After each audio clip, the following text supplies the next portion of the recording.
स्थानिक स्वराज्य संस्थांच्या निवडणुकीमध्ये खऱ्या अर्थानं स्थानिकांना भेडसावणारे ज्वलंत प्रश्न निवडणुकांचे मुद्दे बनतात। अकोला जिल्ह्यातल्या बार्शी टाकळी नगरपंचायत निवडणुकीत अनेक वर्ष न सुटलेला पाणी प्रश्न हा महत्त्वाचा मुद्दा ठरलेला आहे। पाहूयात। अकोला जिल्ह्यातील एकमेव नगरपंचायत बार्शी टाकळीची निवडणूक सध्या एकाच मुद्द्याभोवती फिरतीये, तो म्हणजे नागरिक चोरीचं पाणी पित आहेत। अकोला शहराला पाणी पुरवठा करणारी मुख्य पाईपलाईन बार्शी टाकळी मार्गे जाते, मात्र शहराला स्वतंत्र पाणी पुरवठा होत नाही। त्यामुळे अनेक नागरिक बेकायदा पाईपलाईनला जोडून पाणी घेतात। यावर अकोला मनपानं अनेकदा कारवाईही केली आहे। यावरूनच विरोधकांनी सत्ताधारी काँग्रेसवर टीका करत हक्काचं पाणी मिळवून देण्याचा दावा केला आहे। जे खोडंबले असतील, पाणी योजना आहे, ह्या नाली दुरुस्त आहे, महिलांसाठी सर्व काही कामं करायचे राहिलेले आहेत।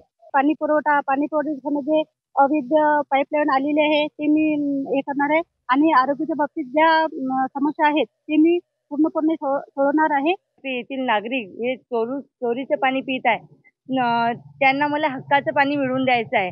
तसेच बार्शी टाकळीमध्ये जे युवक आहे, जे बेरोजगार आहे, त्यांना MIDC इथं कशा प्रकारे उपलब्ध करून देता येईल याकडे मी लक्ष देईन।